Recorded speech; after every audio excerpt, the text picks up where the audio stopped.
디모데후서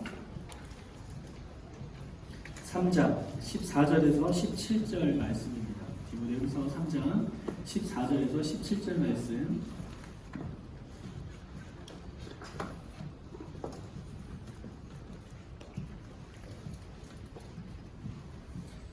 찾으셨으면 저 한 절, 여러분 한 절 번갈아 읽으시고 마지막 절을 함께 읽겠습니다. 14절에서 17절.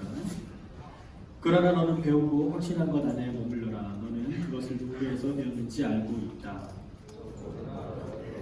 성경을 알고 있다. 성경은 내게 그리스도 예수 안에 있는 믿음으로 인해 구원에 이르는 지혜를 줄 수 있다. 모든 성경은 하나님의 감동으로 된 것으로 교훈과 책망과 바르게 함과 의로 교육하기에 유익하니 이는 하나님의 사랑으로 모든 선한 일을 위해 온전히 준비되게 한다. 아멘. 이 시간 잠시 기도하고 말씀 나누겠습니다. 사랑의 아버지 하나님, 우리를 예배 가운데 불러주시고 함께 여호와 하나님 앞에 전심으로 전력으로 정령을 다해 예배하게 하심을 감사드립니다. 주님, 신종 코로나 바이러스로 인한 많은 어려움들이 있는 상황 속에서도 상황과 환경을 탓하지 아니하고 더욱 주님만을 의지하여 이 상황 속에 허락하신 하나님의 뜻과 계획을 바라보며 나아가는 우리 모두가 되게 하여 주시옵소서. 특별히 이 바이러스로 인해 고통받고 있는 전 세계의 수많은 영혼들을 주님께서 긍휼히 여겨주시고 속히 치유와 회복의 손길이 다 하나님의 치유의 역사를 경험할 수 있도록 주님 인도하여 주시옵소서. 또한 우리나라에 잠재적으로 나타나고 있는 많은 증상들을 주님께서 고쳐주시고 많은 사람들이 이 어려운 상황 속에서 두렵고 떨리지 아니하고 더욱 주님만 의지하여 나아갈 수 있도록 주님 인도하여 주시옵소서. 이 예배 가운데 함께 하실 주님의 이름을 높여드리며 예수 그리스도의 이름으로 기도드립니다. 아멘. 네, 저희는 오늘 한 달 동안 성경이라는 주제로 이제 새롭게 2월 한 달 말씀을 살펴보려고 합니다. 첫 번째 시간으로 함께 제목을 읽어보겠습니다. 시작. 하나님의 감동으로 된 책. 네. 여러분의 성경책 한번 이렇게 들어볼까요? 여러분의 성경책 한번 들어서 어떤 성경책이 있는지 한번 옆에 사람들이 봤으면 좋겠어요. 성경책의 종류가 상당히 많습니다. 옛날에는 성경책이 하나였어요. 새카만 카바에 빨간색 색깔이 칠해져 있고 안에는 하얀색 성경. 그게 성경책이었어요. 그 의미를 아세요 혹시? 어떤 전도사님이 저 어렸을 때 설명해 주셨는데 우리의 죄된 새까만 부분이 피, 예수 그리스도의 보혈로 말씀을 열면 하얗게 씻어졌다 라는 의미에서 새카만 카바의 성경책에 빨간색 색깔이 섞여있고 안에는 하얀색 이런 이야기를 했어요. 그리고 요즘은 성경에 다양한 버전들이 있습니다. 보라색도 있고 빨간색도 있지만 여러 가지 색깔들이 있어요. 혹시 성경 집에 몇 권 있는지 아시는 분 있어요? 자기 집에 성경이나 우리 집에 몇 권 있습니다. 개수는 알지 못하더라도 분명 성경이 한 권 이상은 있을 겁니다. 책장에 몇 권은 있을 거예요. 저희 집만 해도 10권이 됩니다. 버전별로 있고 종류별로 있고 영어 버전도 있고 중국어 버전도 있고 한영 버전도 있고 되게 많습니다. 근데 중요한 건 우리가 성경책이 그렇게 집에 많이 있고 교회만 오면 접할 수 있는 게 성경책이다 보니까 이 성경에 대해서 착각하는 게 있어요. 어떤 착각이냐면 나는 성경을 잘 알고 있다라고 생각을 하는 거예요. 어디서 많이 들어봤기 때문에 성경 하면은 왠지 그냥 익숙하고 자연스럽게 성경은 내가 좀 알고 있어. 나 좀 믿었기 때문에 성경에 대한 지식이 좀 있어라고 생각하는 착각에 빠질 수 있다는 사실입니다. 혹시 이 자리에서 창세기부터 계시록까지 성경 통독을 한 번 하는 해본 친구 있나요? 있으면 할렐루야 한 명 있어요. 손 들었어. 땡큐. 혹시 있나요? 네, 선생님들께 물어보지 않겠습니다. 네. 저도 한 4번 통독 해봤는데요. 창세기가 기억되고 있을 때 요한계시록까지 읽으면 정말 은혜가 있습니다. 연대별로 읽을 수도 있고 책별로 시가서, 역사서 이런 책별로 읽을 수도 있는데 중요한 것은 성경을 한번 쭉 읽어봤을 때 하나님께서 이 성경을 왜 우리에게 주셨는지가 정말 진한 감동으로 온다는 사실이에요. 그냥 성경책만 바라보고 있으면 오지 않습니다. 그냥 책꽂이에 꽂혀있는 성경책만 보면 오질 않아요. 그런데 이 성경을 책장을 펴서 하나하나 읽고 그 읽는 것을 창세기부터 계시록까지 끝까지 다 읽어보면 정말 그 감동이 가슴속에 올라오게 됩니다. 그래서 오늘 제목처럼 하나님의 감동으로 된 책, 이 성경이 정말 말 그대로 하나님의 감동으로 된 책이구나라는 것을 경험할 수 있다는 사실입니다. 오늘 본문 말씀을 살피기 전에 두 가지 영화를 소개하려고 하는데요. 제가 참 영화를 좋아하죠. 첫 번째 영화는 넘어가게 해주세요. PPT. 그다음 다빈치 코드라고 혹시 들어보셨어요? 2004년에 책이 먼저 나왔습니다. 그리고 2006년에 영어로 만들어졌어요. 혹시 본 친구 있습니까? 많이 있을 것 같은데 이 다빈치 코드가 저는 책으로도 읽었고 영화로도 봤는데 책이 훨씬 더 재밌긴 합니다. 결론부터 말하자면 허구입니다. 가짜예요. 완전 픽션이고 그냥 사람들의 재미를 불러일으키기 위한 영화입니다. 그런데 그 소재가 기가 막혀요. 지난주에 제가 한번 말씀드렸죠. 헐리우드에서 소재가 없어가지고 성경 인물들을 배경으로 한다고. 여기도 성경 인물을 배경으로 합니다. 누굴까요? 대박이에요. 예수님이 주인공이에요. 그러니까 좀 더 솔직하게 말하면 예수님의 자손이 주인공이에요.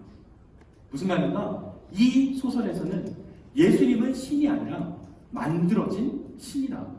인간에 불과하다. 그렇기 때문에 그의 자손이 있다라는 거예요. 별로 안 신기하시는 것 같아요. 이 책에서 소개는 예수님도 인간이었고 한낱 인간에 불과했고 그래서 결혼도 하고 자식도 낳아서 그 자식들이 후손으로 이 세대에 살아가고 있는데 여기 나오는 이 여자가 바로 예수의 후손이다. 이름이 소피아인데요. 이 소피아가 메르빈거 왕조의 후손이라고 하는데 이 메르빈거 자체가 이미 예수님의 후손이라는 말을 담고 있어요. 메르빈거에서 메르가 마리아이고 빈거가 와인의 단을 따가지고 마리아의 포도나무 가지. 그래서 마리아의 포도나무 가지. 예수님께서 요한복음 15장에 나는 포도나무에 너희는 가지니 라는 말씀하셨죠. 즉 마리아를 통한 포도나무 가지인 메르빈거 왕조가 바로 예수님 후손이라는 썰을 풀어놔요. 그게 주된 내용인데 이 책이 어디를 바탕으로 썼냐 하면 바로 이 성혈과 성배라는 아주 좀 두껍고 좀 큼지막한 책이 있습니다. 이 성혈과 성배라는 책을 모티브로 해서 적어 내려갔어요. 그래서 다빈치 코드를 읽다가 도대체 어디서 이게 근거됐을까 해서 찾아보니까 이 성혈과 성배 또 잃어버린 장미야 십자단 뭐 여러 가지 책들이 있어요. 그래서 한번 제가 이걸 갖다 푹 판 적이 있습니다. 계속 다 봤는데 놀라운 사실은 이 책을 읽어갈수록 저의 영혼이 피폐해졌다는 거예요. 정말로 이단을 연구하는 사람들은 대단한 영성을 지닌 사람들이에요. 생명의 말씀이 아닌 성경이 아닌 다른 이런 이단 서적을 읽게 되니까 제 스스로가 암흑의 어둠 속으로 끌려 들어가는 내 삶 자체가 피폐해져 간다는 것을 너무나 절실히 느꼈습니다. 그러다가 이 책을 한 중간 정도 읽다가 너무 제 삶이 어려워져서 나중에는 뒤에 있는 거는 그냥 대강 훑고 말았어요. 다 읽었다가는 내 자신이 망가질 것 같아서 내용 자체는 너무나 허구해요. 말도 안 되는 이야기를 적어놨습니다. 아까 말했던 것처럼 예수님은 사람이다가 그냥 논지예요. 그런데 사람들이 이런 책들을 환호합니다. 왜 환호할까요? 왜 환호할까요?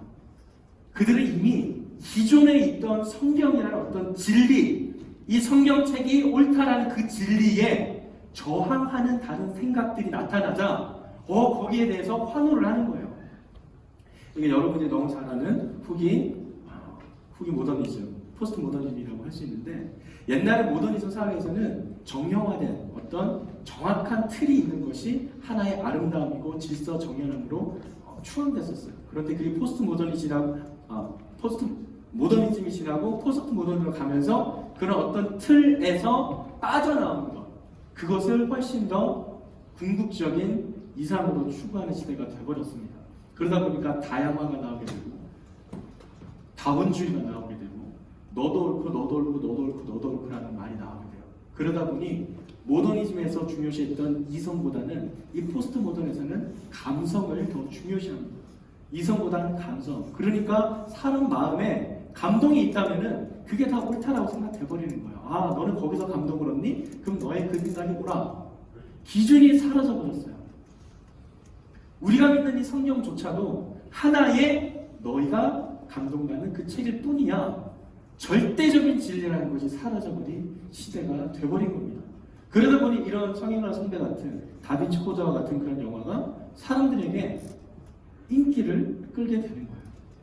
그런데 우리도 알다시피 이 성경만이 유일한 진리입니다. 그래서인지 감사하게도 이 영화에 대비되는 또 다른 영화가 만들어졌습니다. 일라이라는 영화입니다. 혹시 보신 분 있으신가요? 동일한 2006년에 개봉한 영화인데 The Book of Eli라는 원제인데 일라이의 책이라는 제목인데 일라이는 주인공 이름이에요. 이 남자 주인공 덴젤 워싱턴입니다. 멋있는 영화 배우죠.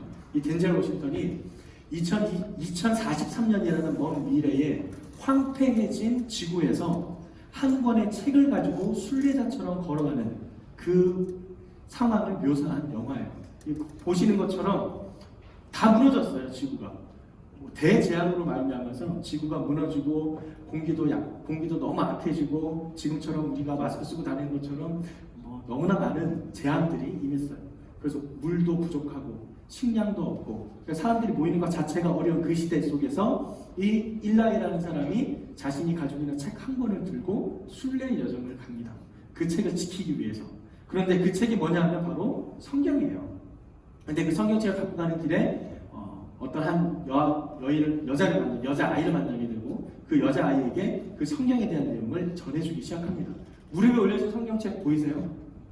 이 성경책이 이런 성경책이에요. 이 성경책을 가지고 날마다 이 성경책을 읽습니다. 그 모습을 본 여자아이는 점점점 그 남자가 그 책을 왜 소중히 여기는지에 대해서 깨닫게 되고 알게 돼요. 그런 와중에 이 성경책을 노리는 나쁜 악당 무리들이 나타나게 돼요. 그 악당 무리들이 이 성경책을 차지하려고 합니다. 왜 차지하려고 하냐면 세계 대재앙이 일어나기 전에 가장 많은 사람들이 읽었던 책. 그래서 이 악당이 생각하기에 이 책이 사람들의 마음을 사로잡을 수 있다. 세상을 지배하는데 도움이 되겠다라는 생각으로 자신의 야망을 위해서 이 책을 가지려고 하는 거예요. 사실 전 세계 베스트셀러는 성경책이라는 건 누구나 다 잘 알고 있습니다. 가장 많이 팔린 책이 성경책이에요. 이 성경책이 그만큼 파급력이 있고 영향력이 있다는 것을 이 악당이 알았어요. 그래서 이 악당이 이 책을 가지려고 합니다. 그래서 이런 전장에서 주인공을 불러서 싸웁니다. 결국 이 악당인데 이 악당이 이 책을 어떻게든 뺏으려고 싸워요. 결국 어떻게 됐을까요? 끌려가서 결국에는 모진 고통 속에서 책을 빼앗기고 맙니다. 이 영화를 보면은 이 영화는 거의 액션 영화예요. 이 일라이라는 주인공이 칼을 휘두르고 총을 쏘면서 1대7로도 싸우고 1대4로 싸우면서 웬만한 적들은 다 물리칩니다. 그러다가 결국 마지막에는 결국 책을 빼앗기게 되는. 하지만 이 책이 나중에 반전으로 나타나는데 책을 빼앗겼어요. 그래서 이제 우리가 이겼다 해서 악당이 이 책을 보고 잘 됐다 싶어서 이제 내가 세상을 지배할 수 있어 라고 생각해서 책을 딱 열었는데 책이 어떤 책일까요? 점자책이에요. 여기서 반전이 있었어요.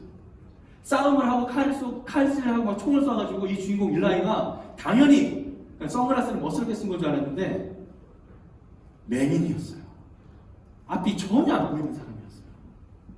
그런데 이 점자 성경을 읽어가면서 그 성경책을 묵상했던 거였어요. 그런데 이 악당이 이 점자 성경책을 어떻게든 읽어보려고 맹인들을 불려서 이렇게 했지만 결국은 못 읽습니다. 자, 그러면 이 성경책을 지키려고 했던 이 순례자는 결국 어떻게 됐을까요? 그가 가고자 했던 지역에 도착을 합니다. 하지만 책은 잊어버렸어요. 그런데 놀라운 것은 그가 날마다 성경책을 묵상했잖아요. 그래서 누운 채로 말로 배송하기 시작합니다. 그래서 한 사람이 옆에서 그걸 다 받아 적어요. 성경책이 또 만들어지는 거예요. 이 일라이라는 주인공이 그런 순례 여정을 몇십 년을 하면서 이 성경책을 통째로 다 외웠던 것입니다. 할렐루야. 말씀하면서 많이 한다고 생각하시는 분, 제가 신대원 공부를 하면서 전도사님 다 했겠지만 제가 많이 외워서 1078절인가를 외웠어요. 절로 따졌을 때. 근데 700절을 배송하게 되면 그 배송하는 시간이 한 5시간 걸립니다. 배송만 하는데. 그때는 에베소서를 다 외웠었고 빌립보서 다 외웠었고 로마서 8장은 당연히 외웠고 창세기 1, 2장, 신명기 6장 몇 장 이렇게 외운 게 있어요. 장대기로 외웠고 에베소서나 빌립보서나 통으로 외웠고 다 그렇게 외우다 보면 정말 다다다다다닥 나와요. 근데 그 나오는 게 그냥 모든 통째로 다 배송만 하는데 한 3-4시간이 걸렸어요. 그리고 부모님 앞에서 배송을 하는데 정말 부모님도 깜짝 놀라고 저도 놀랐죠. 그걸로 외운다니. 근데 지금 이 일라이라는 사람은 성경 전체를 다 통으로 외웠던 거예요. 정말 성경이 가슴판에, 마음판에, 머리에 완전히 새겨진 사람이죠. 오늘 우리가 성경을 하나님께서 주신 감동의 책이라고 보았는데 이렇게 성경을 암송할 수 있다는 건 단순히 머리가 좋아서 그런 것이 아니라 정말 감동이 있어야 그 말씀이 마음판에 새겨지는 줄 믿습니다. 오늘 우리가 읽은 본문을 다시 한번 펼쳐서 읽어볼게요. 오늘 읽은 본문 중에 3장 16절 말씀을 다시 한번 읽어보겠습니다. 3장 16절 시작. 모든 성경은 하나님의 감동으로 된 것으로 교훈과 책망과 바르게 함과 의로 교육하기에 유익하니 모든 성경은 하나님의 감동으로 되어 있다라고 해요. 이 하나님의 감동으로 되어 있다 무슨 뜻일까요? 하나님의 감동, 하나님께서 사람처럼 어떤 감격적인 정서가 있어서 감정이 있어서 그런 감동으로 눈물을 흘러가며 썼던 건가? 성경은 아시다시피 수많은 사람들에 의해서 수많은 시간에 걸쳐서 쓰여진 책이에요. 한순간에 쓰여진 책이 아닙니다. 그럼 하나님께서 그 감동을 모든 저자들에게 다 부어주시고 모든 시기와 때마다 그런 감동을 계속 부어줘서 됐는가? 해답이 원어 성경에 있습니다. 영어 성경을 한번 찾아봤는데 하나님의 감동이라는 부분을 이렇게 해석해놨어요. ESV 버전에는 All Scripture is breathed out by God이라고 되어 있어요. 뭐라고 해요? breathed out이라고 해요. 간단하죠? 쉬운 영어입니다. 뭐예요? 하나님에 의한 호흡으로 됐다라는 거예요. 내뱉는 호흡, 숨으로 됐다라는 거예요. NIV 버전도 이렇게 되어 있어요. All Scripture is God breathed 이라고 되어 있어요. God breathed, 하나님의 호흡으로 인한 수동태 영어로 하나님의 숨, 하나님의 호흡으로 됐다라고 되어 있어요. 그래서 원어를 한번 찾아봤습니다. 원어의 하나님의 감동으로 된 헬라 원어는 이렇게 되어 있습니다. 읽어볼까요? 시작. 예. 역시 감사해요. 데오프뉴스토스라고 합니다. 따라해 봅시다. 데오프뉴스토스. 네, 데오프뉴스토스. 이 데오프뉴스토스라는 헬라어가 하나님의 감동으로 되어 있다라는 뜻인데 이 데오프뉴스토스를 좀 분리하면은 두 단어의 합성어예요. 어떤 단어냐면 데오스와 푸뉴마의 합성어입니다.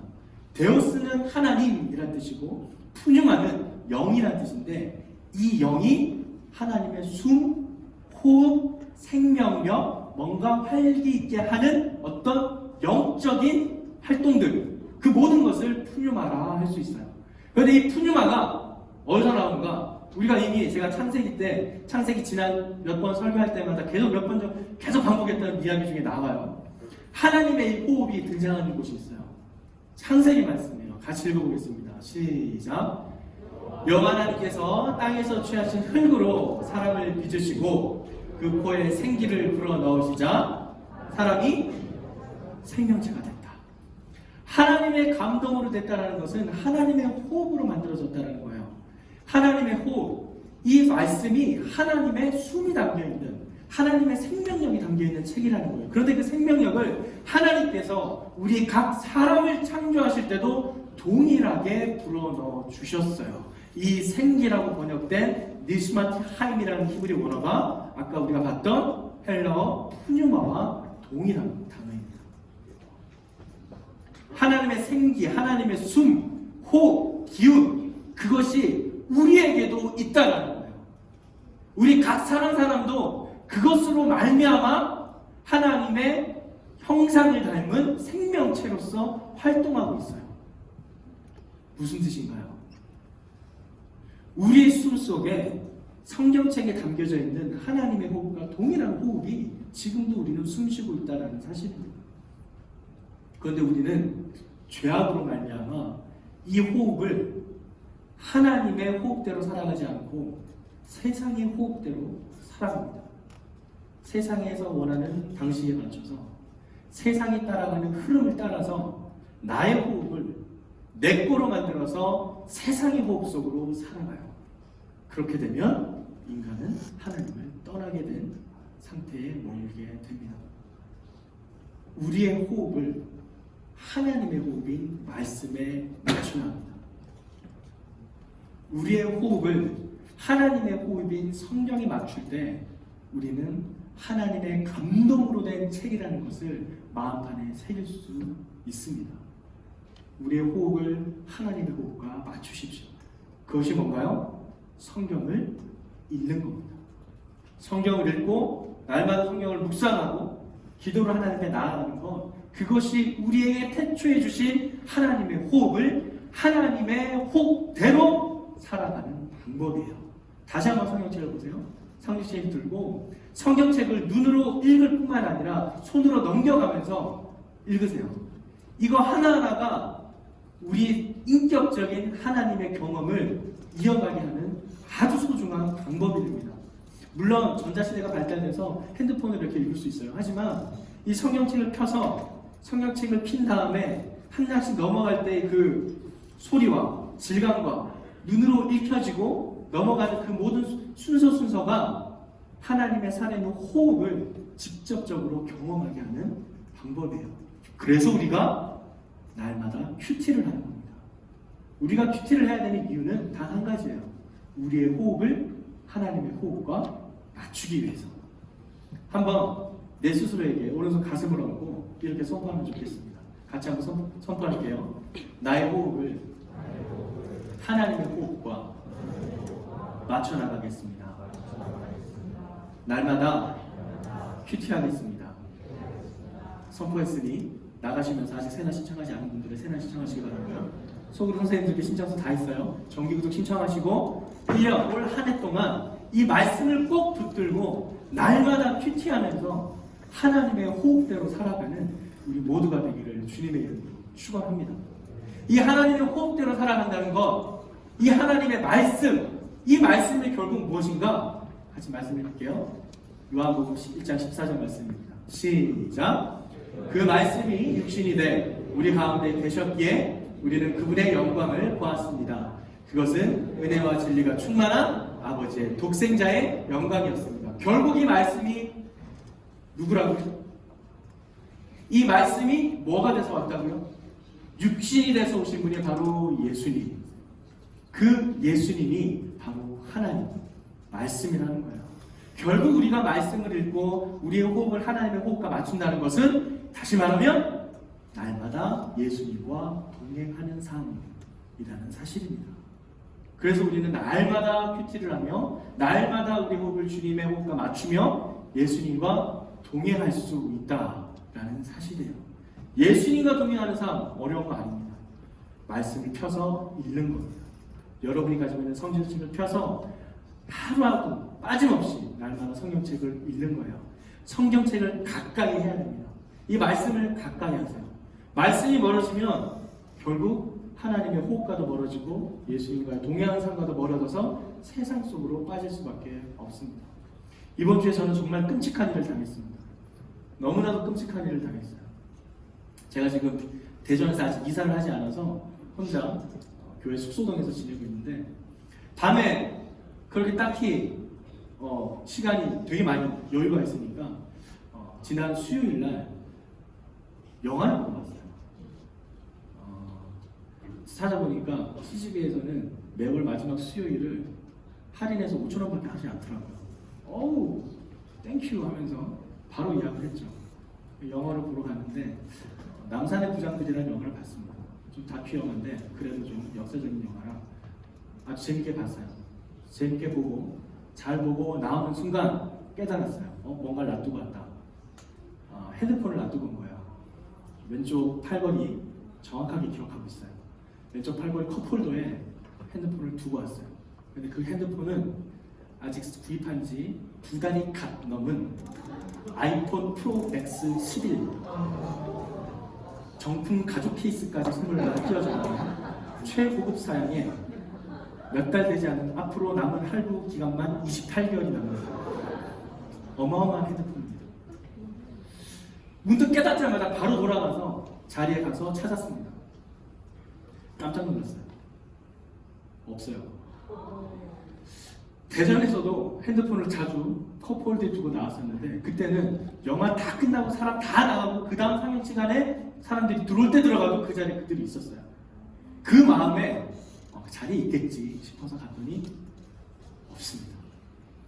깜짝 놀라서 데스크에 가봤어요. 데스크에 갔더니 어떤 도우미들이 청소를 하다 가지고 올 수 있으니까 좀 기다려봐라. 좀 기다렸어요. 그랬더니 어떤 커플이 또 내려와요. 자기들도 아이폰을 잊어버렸대요. 뭔가 누가 노리고 한 거 아닌가 싶은 생각에 경찰에 신고했습니다. 경찰이 신고해서 경찰도 나오고 출두하고 지구대에서 나와서 진술서도 쓰고 다 했어요. 근데 그 경찰분들은 저를 바라보는 눈빛이 이상해요. 그깟 아이폰 하나 잊어버렸다고 해서 경찰까지 출동시키냐, 그런 눈빛으로 바라봐요. 아니나 다를까 그 지구대 경찰들의 말은 내일이면은 형사가 배정되어서 사건을 진행할 것이다 했는데 4일이 지나고 오늘까지 아무런 연락이 없습니다. 저만 초조한 거예요. 매일 전화를 걸었어요. 수집에 혹시 들어온 핸드폰 보신 분 있는지. 없대요. 로스트 112라고 해서 인터넷 들어가시면 경찰에서 습득한 잃어버린 물건을 찾아보는 사이트가 있어요. 다 찾아봤어요. 검정 아이폰, 회색 아이폰 써있는 건 다 전화해봤어요. 어디든 다 전화해봤어요. 다 제게 아니었어요. 정말 초조한 마음에 한 3, 4일을 그 핸드폰 하나 가지고 너무 초조한 마음에 살았습니다. 그러다가 마지막 KT 기지부에 가서 신고를 했죠. 분실 신고를 하면서 그 상담원이 저에게 하는 말이, 요즘 아이폰은 너무 고가이고 사양이 좋기 때문에 우리나라에서 사용 못하더라도 해외로 팔릴 수가 있대요. 그러면서 하는 말이, 손님, 핸드폰은, 특히 아이폰은 이 손에서 떠나가는 순간 내게 아닙니다. 특히나 영화관, 짐, 그리고 야구장에서는 더 그렇습니다. 손에서 떠나가는 순간 그냥 잃어버린대요. 아주 많대요, 도난 사고가. 그때 깨달았습니다. 핸드폰조차도 손에서 떠나가면 잊혀지는데 말씀을 떠나가게 되면 우리의 삶은 어떻게 되는가? 끝장납니다. 여러분, 다시 한번 성경책을 잡아보세요. 성경책을 잡으시고 이 아이폰, 핸드폰이 소중한 것 이상으로 우리가 이 말씀을 붙잡고 살아가야 돼요. 늘 가까이 해야 돼요. 늘 가까이 하면서 이 말씀에 붙들려 살아가지 않는 한 우리의 삶은 늘 초조할 수밖에 없어요. 지금 신종과 코로나 바이러스 때문에 많은 사람들이 어려워합니다. 이 코로나 바이러스로 많은 사람들이 고통당하고 있습니다. 하지만 그 상황 속에서 우리가 붙잡아야 될 것은 그 환경으로 인한 대처보다 더 중요한 여호와 하나님을 붙잡아야 될 줄 믿습니다. 그렇죠. 하나님께서 모든 천지의 주관자이자 통치자이시기 때문에 우리가 더욱더 하나님 앞에 가까이 나아갈 때 이 상황을 넘어선 하나님의 선한 인도하심이 있을 줄 믿습니다. 그렇기 때문에 우리는 더욱더 말씀 가운데 나아가야 하고 말씀을 읽고 가까이 해야 됩니다. 그래서 예수님께서 이렇게 말씀하셨어요. 같이 읽겠습니다. 시작. 내 안에 머물라. 그러면 나도 너희 안에 머물러 있을 것이다. 가지가 포도나무에 붙어 있지 않으면 스스로 열매를 맺지 못하는 것처럼 너희도 내 안에 있지 않으면 열매를 맺을 수 없다. 다시 한번 선포할게요. 가슴에 손을 얹고 내 스스로에게 선포합니다. 예수님 안에 머물겠습니다. 예수님께서 내 안에 머물듯이 나 또한 예수님 안에 머물겠습니다. 아멘. 말씀을 가까이 하십시오. 말씀을 손에서 놓지 마십시오. 말씀이 가까이 있을 때 우리는 예수 그리스도와 동행하며 하나님의 호흡으로 살아가게 됩니다. 제가 대전에서 차세대 담당하면서 영화부를 했었어요. 그래서 그때는 짧은 머리를 하면 아이들이 무서워해요. 그래서 어쩔 수 없이 머리를 기르면서 좀 푸근한 이미지로 갔었는데, 네, 제가 머리 자를 때 아무도 몰랐군요. 네, 머리 좀 잘랐습니다. 짧게. 중요한 건 그 영화부에서 사역을 하면서 가장 재미있는 사역이 뭐냐면 말씀맨이라는 코너가 있어요. 혹시 들어보셨어요? 아이들이 말씀을 쉽게 암송하기 위해서 모션과 동작으로 선생님들이 이렇게 말씀을 암송하기 쉽게끔 표현하는 건데요. 선생님이 하는 말씀에 한번 어떤 영상인지 보여주시면 좋을 것 같아요. 지금 한번 틀어주시죠. 신명기 6장 4절 말씀을 보여줍니다. 이스라엘아 들으라 우리 하나님 여호와는 유일한 여호와시니 신명기 6장 4절 말씀 이렇게 하는 이 말씀을 아이들이 쉽게 따라할 수 있는 동작으로 만들었어요. 선생님이 하는 영상 먼저 볼게요. 빨리 생각하고 뮤직 큐!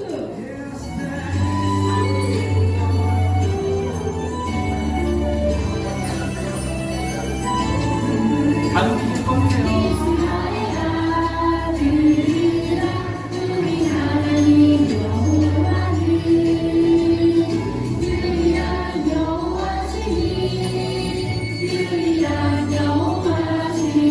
제일 쉽죠? 이스라엘아 들으라 우리 하나님 여호와는 유일한 여호와시니 유일한 여호와시니. 자, 그거 봤으니까 이제 간주 잠깐 나올 건데 기억하고 함께 따라해보도록 하겠습니다. 다시 한번 해볼게요. 앉은 자리에서 이스라엘아 들으라 이스라엘아 들으라 우리 하나님 여호와는 엄지쳐 유일한 여호와시니 앞으로 유일한 여호와시니.